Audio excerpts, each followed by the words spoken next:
Чеченский народ – гордость Кавказа. Если на Кавказе другие народы присоединились бы с Чечней против российских оккупантов, чеченцы руководили бы над Россией, а не русские и не евреи. Россияне жили бы еще лучше и свободнее. Все эти годы они боролись за свободу и за выживание.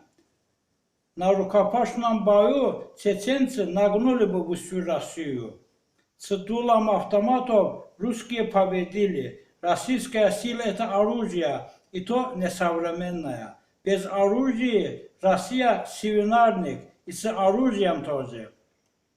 Но и с оружием русские не смогли сломать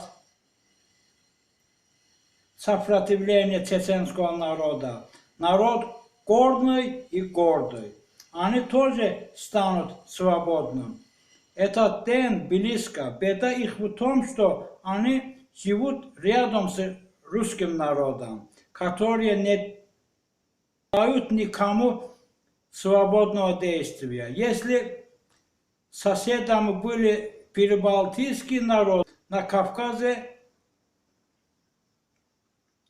существовало бы более 10 стран и жили бы с дружескими отношениями. Чеченцы разгромили русского мифа и будут разгромить дальше. Слава Украине, чеченцам слава!